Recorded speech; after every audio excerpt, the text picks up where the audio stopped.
Est-ce que parmi vous, il y en a qui ont regardé la cérémonie des Oscars qui a eu lieu fin mars? Non? Côté cinéphile est peu représenté? Si, quelques-uns quand même. Bon, en tout cas, je suis sûr que vous avez entendu parler de cette cérémonie des Oscars pour au moins une raison. Plaisantant sur le crâne rasé de Jada Pinkett Smith, donc c'est l'épouse de Will Smith, atteinte d'alopécie. C'est une maladie auto-immune qui provoque la perte des cheveux. Chris Rock, un humoriste, a provoqué une vive colère de l'acteur lors de la cérémonie des Oscars le 27 mars 2022. Will Smith s'est levé pour mettre une gifle, une sacrée gifle, à l'humoriste, avant de se rasseoir et de jurer à son attention. Résultat, quelques 8 milliards d'occurrences quand on tape Will Smith dans Google, 8 milliards, hein, et des débats enflammés pour savoir si c'était justifié ou non. Prendre la thématique de la place de la violence et de la colère dans le monde, et dans le monde du cinéma plus particulièrement, dans les relations humaines, etc. Je vous invite, parce que je trouve ça extraordinaire, tapez Will Smith sur Google, et vous verrez, mais c'est un nombre d'articles totalement hallucinant, où chacun a sa pensée. Oui, il a bien fait, c'était mérité, il a défendu sa femme, non, c'est un scandale, etc. Et ça pose beaucoup de questions, même des psychiatres et des psychologues ont écrit dessus, pour savoir ce qu'on pouvait dire de cette fameuse gifle. Il m'est alors assez simple d'imaginer les réactions que peuvent provoquer l'épisode qu'on va lire ce matin de la vie de Jésus et qui m'a toujours marqué dans ma lecture des évangiles. Alors Jésus, dans le texte qu'on va lire, il est en colère. Ça arrive un certain nombre de fois dans les évangiles. Mais en plus, il en vient aux mains. Et ça, c'est pas si souvent. Ce texte qu'on va lire vient peut-être bousculer cette image mentale qu'on se fait d'un Jésus toujours calme, posé, qui sait se retenir, agir avec modération, avec douceur.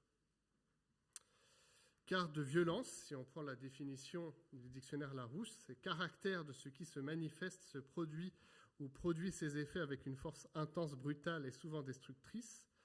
Il en est question dans notre passage de ce jour. En fait, je vous ai dit que le passage qu'on va lire, Jésus est en colère, mais j'aurais dû insister, il est très en colère.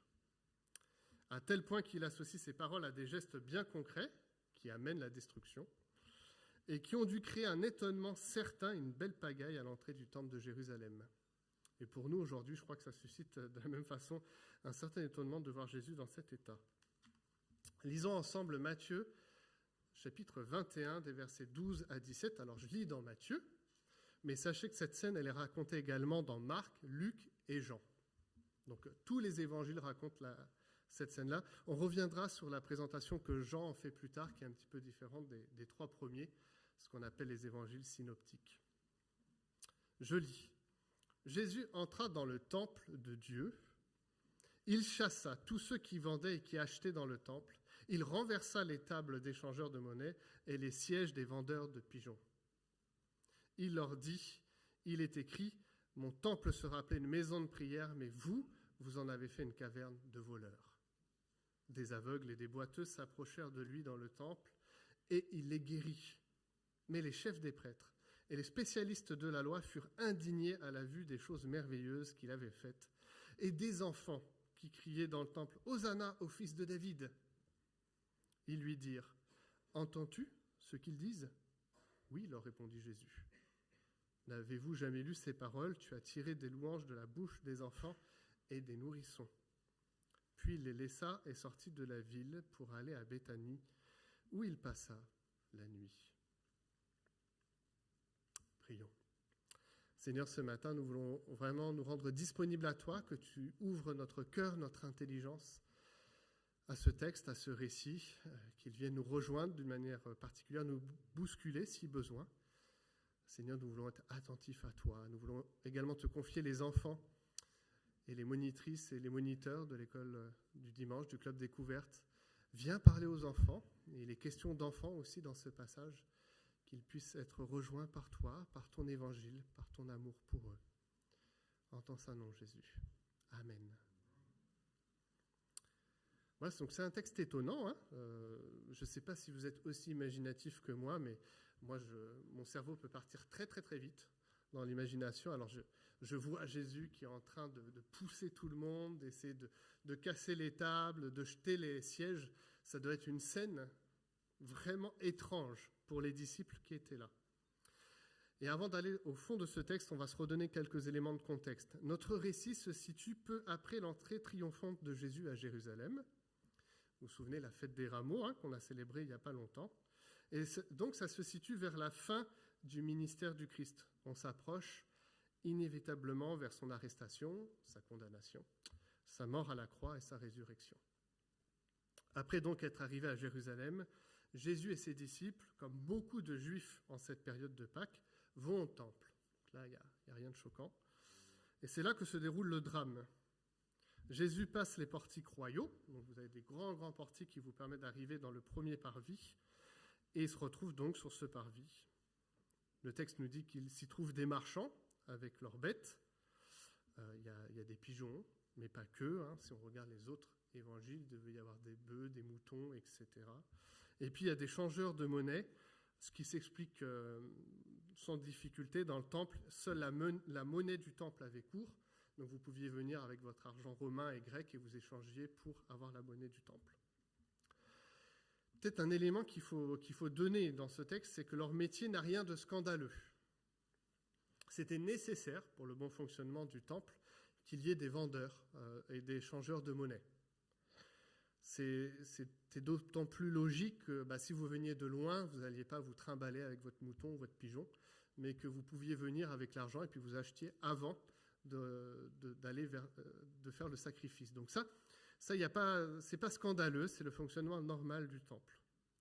Mais vous voyez la réaction de Jésus, et donc il y a quand même des choses qui ne sont pas normales dans ce texte. En tout cas pour Jésus, qui le sont assez pour que ça le mette en colère terriblement. Et on va voir quels sont les problèmes qui le poussent à agir de la sorte. En fait, il donne plusieurs raisons qui se rejoignent, et pour ce faire, il va citer des textes prophétiques, Ésaïe, Jérémie, et un peu plus tard un psaume. On pourrait dire dans ce passage qu'il y a un problème d'endroit. Les marchands ne sont pas au bon endroit. Il y a un problème de compréhension. Le fait qu'ils soient à cet endroit spécifiquement révèle quelque chose qui est mal compris dans ce qui doit être le temple. Et puis au fond, de ces deux problèmes émerge celui qui les lie tous, en fait, un problème de cœur, un problème de compréhension de l'Évangile. Et on va regarder ça ensemble. Un problème d'endroit. Est-ce qu'on peut afficher le temple ? Alors, à l'époque, c'est le temple d'Hérode. C'est un édifice qui est énorme, c'est vraiment gigantesque. C'est difficile de mesurer combien c'est grand. Vous avez compris mon jeu de mots ? Grand édifice, mesure ? Non, c'est avec moi. Voilà, en tout cas, c'est immense. Et donc, il y a plusieurs parvis. Et il faut passer les différents parvis pour aller jusqu'au lieu très saint. Et en fonction de votre catégorie sociale, religieuse, de votre naissance, vous pouvez accéder à plus ou moins de parvis. Selon toute vraisemblance, dans ce que le texte nous indique, donc les marchands et les changeurs de monnaie sont dans le premier parvis. Alors je ne sais pas si vous avez arrivé à lire, mais c'est le parvis qu'on appelait le parvis des gentils, donc le parvis des païens. C'était le lieu où ceux qui n'étaient pas juifs pouvaient venir et rentrer dans le temple. Après, il fallait être juif pour accéder ou craignant Dieu pour accéder aux autres parvis. Donc c'était le seul lieu où des non-juifs pouvaient se rendre, le restant leur étant interdit. C'était le seul lieu où ils pouvaient venir en présence de l'Éternel. Et donc Jésus cite un premier prophète, Ésaïe, et il fait une citation, mais pas complète du texte, et on va voir ce qu'est la suite. Donc il reproche, il leur dit « Mon temple sera appelé une maison de prière ». Ça, c'est une citation d'Ésaïe, chapitre 56, verset 7. Mais en fait, si on lit le verset complet, c'est « Mon temple sera appelé une maison de prière pour toutes les nations ». Et les auditeurs de Jésus devaient connaître ce texte pour la plupart, et savoir que Jésus parlait d'une maison de prière pour toutes les nations. Le problème de ces marchands et de ces changeurs de monnaie, c'est qu'ils ne se trouvaient pas au bon endroit. Le temple, dans ce qu'il devait être, c'était pas simplement un lieu de sacrifice, mais c'était un lieu de prière. Un lieu pour que chacun vienne en présence de Dieu, s'approche de Dieu, ressente la relation que Dieu veut avoir avec chacun. Mais le problème, c'est que si vous rentrez pour vivre cela dans ce parvis des gentils, et qu'en même temps, vous avez des moutons, des bœufs, des pigeons, d'accord, ils sont décédés, mais quand même, la vue des pigeons, ça ne doit pas être très très heureux. Que vous avez des gens qui crient à qui le mieux, peut-être pour faire des promotions, qui vous expliquent le taux de change, alors que vous essayez simplement de fermer les yeux, de vous approcher et de prier, eh bien, il y a un problème d'endroit entre ce que le parvis devait être, un lieu de rencontre et de prière, et puis la réalité vécue. C'est un petit peu comme si dans l'église, dans le hall d'accueil, eh ben voilà, on avait de la musique à fond les ballons, on avait pareil, différentes choses, des gens qui crient, qui hurlent, et puis vous rentrez dans la salle de culte, c'est la même chose. Ça serait difficile de se concentrer pour s'approcher du Seigneur. Et je vous mets au défi, quand vous avez comme ça plein de stimulations sonores, etc., d'essayer de rentrer en présence de l'Éternel. Cette place qui était donc donnée aux païens pour s'approcher de Dieu était une place qui n'était plus disponible. Le reste, pour les Juifs, il n'y avait pas de souci, mais pour les païens, ils ne pouvaient plus vivre cette proximité, cette recherche de Dieu. Et donc, le temple, au lieu d'être une maison de prière pour toutes les nations, était devenu un lieu de discrimination. Et ça, Jésus veut le souligner. Lui redit la mission première du temple, une maison de prière pour toutes les nations. C'est un lieu pour s'approcher de Dieu. C'est un lieu pour faire une rencontre divine. Le deuxième problème, c'est un problème de compréhension. À ce premier état des lieux, Jésus-Christ ajoute un deuxième problème, donc la mission du temple. Je vous l'ai dit, normalement, la première mission, c'était une maison de prière pour toutes les nations. Mais plus que ça, les prophètes, les psalmistes, l'Ancien Testament dans son ensemble, signifient que finalement, le temple, c'est qu'une transition vers autre chose. Qu'un jour, le Saint-Esprit sera donné à tous ceux qui feront confiance en l'Éternel. Qu'un jour, il y aura une vraie conversion des cœurs. Que ce ne sera plus des cœurs de pierre, mais des cœurs de chair. Le psalmiste dit, un certain nombre de fois, que ce que recherche Dieu, ce n'est pas les sacrifices sanglants, la graisse des bœufs, mais c'est d'abord une vie consacrée au Seigneur. En intégrant directement les marchands et les changeurs de monnaie au sein du temple, on signifie que la mission de ce lieu a changé. D'un lieu de culte, elle est devenue un système religieux humain pour l'éternité. Ça a l'air anodin comme ça, mais placer ces personnes dans l'enceinte du temple, c'est de dire que c'est plus transitoire. Ça sera pour toujours comme ça. On a ancré, par la place de ces marchands, que le système de sacrifice, ça sera pour toujours. C'est le système par excellence. Et de ce fait, on met de côté ce que les prophètes, les psalmistes, les hommes et les femmes de Dieu n'ont cessé d'exprimer. On est rentré dans un système figé, éternel, imparfait, qui ne bougera pas. Lorsque Jésus vient et rentre dans ce parvis en chassant, il veut redire que la transition va avoir lieu. Et d'ailleurs, la transition, en fait, c'est lui.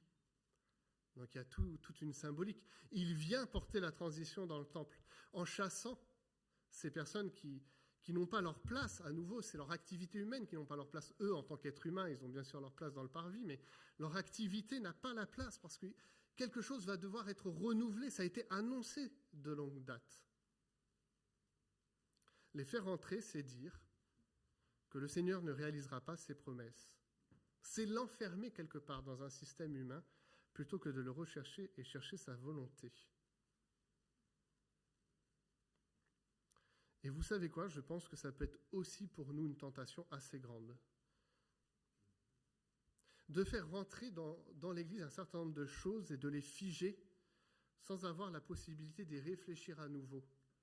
Sans avoir la possibilité de se rappeler que les promesses de l'Éternel vont plus loin que ce qu'on vit actuellement. Chaque dimanche, ou quasi, on dit que le Seigneur va revenir, que nous sommes dans une période d'attente. Alors une période à vivre aujourd'hui, dans le présent, il ne faut pas regarder que vers le futur, mais il y a aussi ce futur qui s'annonce. Est-ce que parfois on ne se fiche pas, peut-être parce que ça tarde depuis trop longtemps, et on oublie les promesses qui ont besoin d'être mises en place, les transitions encore à vivre ensemble, en tant qu'Église, en tant que croyants. Il y a bien des raisons d'être parfois cyniques et blasés par rapport à cela. Combien de générations nous ont précédés? Combien de générations a annoncé que le Christ allait revenir? Mais en même temps, si on ne tient plus ces différentes promesses, alors on se fige en quelque chose qui ne donne pas la vérité de l'Évangile, des choses à vivre ensemble. Et vous savez quoi? En enlevant les promesses, on n'arrive pas non plus à vivre le présent. C'est l'ensemble qui nous permet de vivre le temps présent de la foi.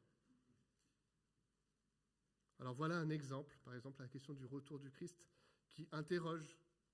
Est-ce qu'on s'est figé ou est-ce qu'on l'attend toujours? Alors un certain nombre de textes bibliques disent, oui, on ne saura pas quand ça vient, mais un certain nombre de textes bibliques disent aussi, soyez persévérants et demeurez toujours prêts par rapport à cela. Ces deux problèmes d'endroit et de compréhension se résument dans un problème donc de ce qu'est l'Évangile, du cœur de l'Évangile. De ces deux constats arrive naturellement le troisième. En s'enfermant dans ce système et en privant les païens de leur place, on ne peut accueillir et intégrer ce que revêt le royaume des cieux. La présence de ces marchands ici ne fait pas droit à l'Évangile. Et ça devient une caverne de brigands, le terme est fort, comme dit Jérémie. Ça ne devient plus le lieu de l'expression du royaume des cieux. Quelque chose à noter dans ce texte, que la colère de Jésus, en fait, s'exprime en lien avec ce qu'il considère pour lui-même comme sacré. Vous savez, on a tous quelque chose de sacré dans nos existences. Et si ça vous parle, ça, il y a un livre que j'avais lu qui m'a profondément marqué en tant que croyant, c'est Jacques Ellul, Les Nouveaux Possédés. Alors voilà, n'ayez pas peur, c'est pas un truc sur les démons, mais c'est en fait ce qui nous possède en tant que sacré. On a tous une part de sacré en nous, quelque chose qui est intouchable par rapport à notre vie. Et pour Jésus, le sacré, c'est la relation au Père. Ne pas permettre que tous aient la possibilité d'une relation au Père, ça, c'est toucher à son sacré à lui. Et ça le met en colère parce que c'est le but de son ministère, de sa venue, et de sa mort et de sa résurrection. Donc on touche à ce qui le définit lui-même, à sa mission, à ce qu'il est. Et donc la colère n'en est que plus haute, et c'est une sainte colère qui s'exprime. Il est venu annoncer la possibilité pour tous d'une relation au Père, et voici que ça n'est pas permis dans ce temple. Jésus, en faisant de la place, signifie pour lui sa propre place. Il est venu ouvrir au monde l'Évangile et le royaume des cieux. Il est venu ouvrir au monde la possibilité de la réconciliation. Il est venu ouvrir au monde à tous ceux qui passent par des temps difficiles, compliqués, les exclus, les pauvres, les malheureux. Et on va voir, c'est ce qu'il fait très directement ensuite. Il est venu dire, on a parlé des démons, mais signifier à ces puissances obscures qu'il est venu réconcilier les hommes avec lui. Et ce qui est extraordinaire, c'est que derrière les gestes, s'exprime tout ça. Je vous ai dit, ça doit être une pagaille, mais monstrueuse dans ce parvis. Des gens qui crient, qui hurlent, des animaux qui partent dans tous les sens, les gardes qui devaient être dépassés. Et profitant de cela, vous avez des aveugles, des boiteux et des enfants qui rentrent. C'est ce que nous dit le texte, en fait. Normalement, ils n'avaient pas le droit d'être là.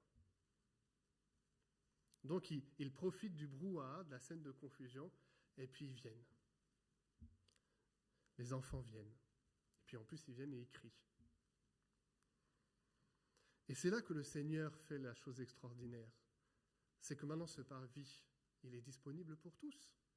Et lui est présent pour accueillir chacun. Alors, il accueille les boiteux, les aveugles, il les guérit. Il accueille les enfants et il leur fait place dans les cris qu'ils ont. Hosanna au fils de David. Je redis une dernière fois, mais imaginez la scène. Tout le monde court dans tous les sens, les animaux, etc., les changeurs avec leur table renversée. Puis là, vous avez un boiteux qui commence à courir dans le parvis. Et puis là, vous avez un aveugle qui dit « Ouais, je vois, je vois ». Et là, vous avez des enfants qui crient « Hosanna au fils de David ». Vous imaginez la scène, juste quelques instants. Et en même temps, c'est ça le royaume des cieux. C'est cette scène de joie, de liesse qui est donnée pour ces exclus et ces petits.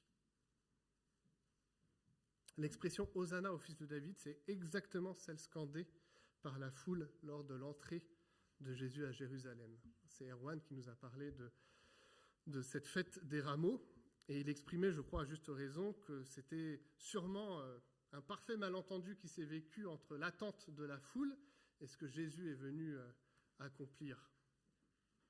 Eux, ils avaient des attentes qui n'étaient pas celles du roi Jésus venant mourir, se sacrifiant et ressuscitant pour nous. Mais les enfants, eux, ont compris en fait. Cette expression, ils l'utilisent à bon escient. C'est l'expression de petits qui se sentent accueillis par le Fils de Dieu, qui ont la possibilité de venir devant le Très-Haut, en la présence du Père par le Fils. C'est ce qu'il va rétorquer aux prêtres et aux spécialistes de la loi qui sont excédés de tous ces cris, de toute cette joie peut-être, de tous ces hurlements. Jésus a cité Ésaïe, Jérémie, maintenant il cite le psaume 8. Vous n'avez jamais entendu cette parole ? Tu as tiré des louanges de la bouche des enfants et des nourrissons. C'est ce qu'il leur répond. Le royaume des cieux, c'est la louange de la bouche des enfants et des nourrissons. C'est la possibilité pour chacun de dire combien le Seigneur est grand, extraordinaire, mystérieux dans son amour, mais en même temps révélé en la personne du Fils. Alors concrètement, la colère de Jésus, mais aussi son accueil des exclus et la spontanéité de la foi des enfants, eux qui ne connaissent pas du tout les us et coutumes du temple, ne peuvent pas nous laisser indifférents. Jésus s'inscrit dans une tradition prophétique. Il reprend des termes d'Ésaïe et de Jérémie qui déjà manifestaient que le temple, parfois, était devenu simplement un système humain plutôt qu'un système pour s'approcher du Seigneur. Et puis je vous ai dit qu'on parlerait de Jean, donc je le fais à cet instant. Jean rapporte donc un épisode similaire, mais il ne le place pas au même endroit chronologique. Pour les 3 premiers évangiles, c'est sur la fin du ministère, mais pour Jean, c'est au début du ministère de Jésus, c'est Jean chapitre 2. Je vous invite à lire ce texte quand vous rentrez à la maison, parce qu'il diffère un peu par rapport aux 3 premiers. Et puis il y a des détails qui sont intéressants. Par exemple, dans Jean, Jésus a un fouet. Et donc ça a fait dire à plusieurs commentateurs qu'en fait c'était même 2 épisodes différents. Jésus a fait une fois ça au début de son ministère et une fois à la fin. Et je crois que c'est tout à fait soutenable de dire que oui, Jésus a fait ça plusieurs fois. Il a voulu manifester plusieurs fois qu'il devait y avoir un changement. Alors, j'ai lu des commentaires qui m'ont fait rire, qui disaient, mais la deuxième fois, ils étaient prêts, les marchands. Mais en fait, si c'est le début du ministère et la fin, il y a dû y avoir plusieurs années entre les deux. Donc sûrement qu'ils avaient dû oublier entre les deux que Jésus était venu. Ou peut-être que quand ils ont vu Jésus arriver la deuxième fois, ils se sont dit « Oula, ça va repartir en... » J'en sais rien, mais en tout cas, il y a eu plusieurs épisodes comme ça, possiblement. Et Jésus s'inscrit dans cette tradition de venir au temple dire ce qui n'allait pas. Et donc, s'il l'a fait plusieurs fois, si les prophètes l'ont fait plusieurs fois, je pense qu'on peut se dire raisonnablement que la tentation exprimée dans ce récit, elle est aussi pour nous actuelle. Si Jésus a dû le faire plusieurs fois, si les prophètes l'ont fait de multiples fois, c'est qu'il y a toujours une tentation pour nous de demeurer dans ce type d'enfermement dans nos conceptions.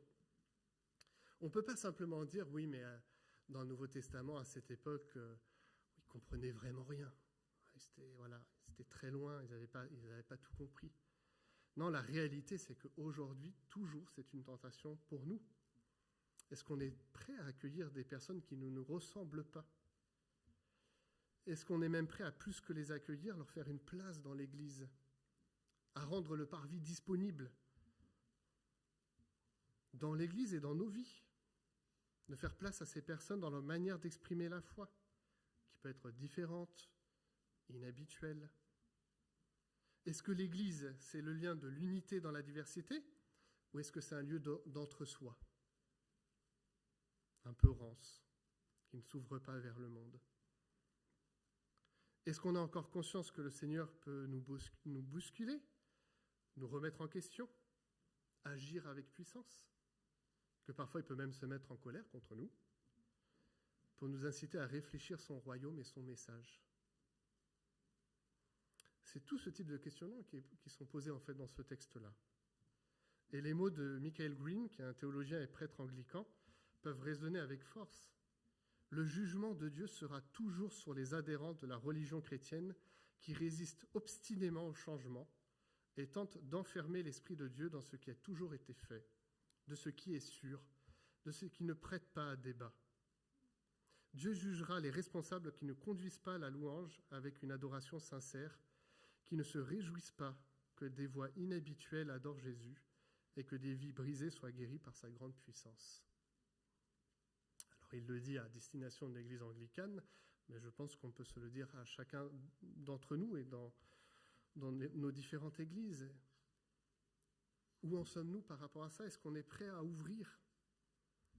Et comment le faire? Est-ce que nos prières, nos louanges, notre vie de tous les jours, est-ce qu'ils sont le reflet de l'Évangile? Est-ce qu'on est encore pris aux tripes de voir les besoins de nos contemporains, comme Jésus l'a été? Alors je ne vous invite pas à sortir et démolir tout ce qui est autour de vous, mais simplement comprendre que ça l'a pris aux tripes, ce désir que l'Évangile soit annoncé à tous. Comment l'annoncer et comment allons-nous réagir? De la même façon de Jésus qui a su accueillir les exclus, les petits, ceux qui n'avaient pas encore droit à l'Évangile? Ou est-ce qu'on se place comme les prêtres et les spécialistes de la loi dans l'indignation, de dire « ouais, mais c'est pas ce qu'on a toujours connu ». Jésus, en tout cas, a une parole dure envers eux. Il nous invite à ouvrir l'espace de nos cœurs, je crois, et à faire place à l'œuvre de son esprit en nous et dans nos contemporains. Je vous laisse simplement avec cette question, qu'elle puisse nous travailler tout au long de cette semaine, nous faire réfléchir, qu'on puisse se poser chacun d'entre nous par rapport à cela et peut-être avoir l'humilité de dire que sans son aide, ça sera inaccessible. Nous avons besoin de l'œuvre de son Saint-Esprit en nous pour vivre cela, ouvrir ce que nous sommes, les parvis de nos vies et les parvis de l'Église, à toutes les femmes, à tous les hommes, à tous les enfants qui ont besoin de le connaître et qui viennent à lui. Prions. Seigneur, ce matin, merci encore pour ce passage de l'Évangile